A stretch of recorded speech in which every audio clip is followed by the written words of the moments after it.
स्थानिक गुन्हे अन्वेषणच्या पथकाने 5 लाख रुपये किमतीच्या 10 मोटरसायकली जप्त करून 9 चोरीचे गुन्हे उघडकीस आणून एका आरोपीसह दोघे अल्पवयीन ताब्यात. कोल्हापूर स्थानिक गुन्हे अन्वेषणच्या पथकाने चोरीचे 9 गुन्हे उघडकीस आणून मोटरसायकल चोरटा साहिल अशोक शिंदे वय वर्ष 20 राहणार पसारवाडी तालुका आजरा याच्यासह 2 अल्पवयीन मुलांना ताब्यात घेऊन 5 लाख रुपये किमतीच्या 10 मोटरसायकली जप्त करण्यात आल्या आहेत. वरिष्ठ पोलीस अधिकारी यांनी कोल्हापूर जिल्ह्यात होत असलेले मोटरसायकल चोरीचे गुन्हे उघडकीस आणून त्याचप्रमाणे वाहन चोरीचे पोलीस रेकॉर्डवरील आरोपी तसेच वाहन चोरीच्या घटनास्थळी भेट देऊन वाहन चोरीचे गुन्हे उघडकीस आणण्याच्या सूचना स्थानिक गुन्हे अन्वेषण पथकाला दिल्या होत्या.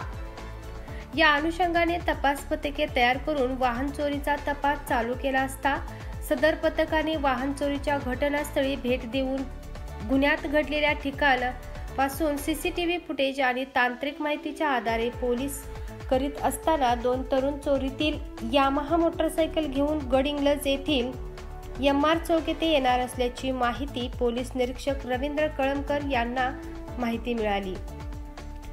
मिळालेल्या माहितीनुसार पोलीस निरीक्षक रवींद्र कळमकर यांच्या मार्गदर्शनाखाली तपास पथकाने शुक्रवार दिनांक 17 रोजी MR चौक गडिंग्लज येथे सापळा रचून बिना नंबर प्लेट मोटरसायकल घेऊन आलेल्या दोघांना ताब्यात घेऊन चौकशी केली असता त्याच्या ताब्यातील RX 100 यामाहा ही मोटरसायकल चोरीची असून गडिंग्लज पोलीस ठाण्यात मोटरसायकल चोरीचा गुन्हा दाखल असल्याची माहिती मिळाली.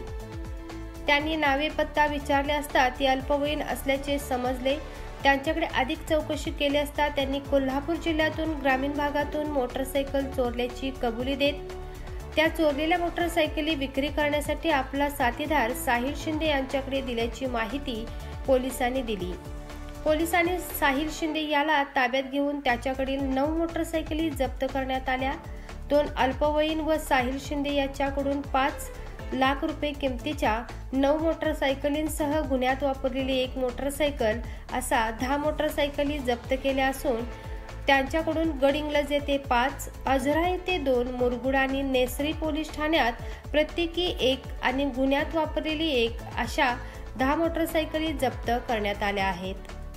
2 अल्पवयीन मुलांसह साहिल शिंदे याला पुढील तपासासाठी गडिंग्लज पोलिसांच्या ताब्यात देण्यात आले. ही कारवाई पोलीस अधीक्षक मान्य महेंद्र पंडित यांच्या मार्गदर्शनाखाली स्थानिक गुन्हे अन्वेषणचे पोलीस निरीक्षक रवींद्र कळमकर, सहाय्यक पोलीस उपनिरीक्षक जालिंदर जाधव यांच्यासह त्यांच्या पथकाने केली. वेदिका न्यूज प्रतिनिधी रुपाली चव्हाण, कोल्हापूर.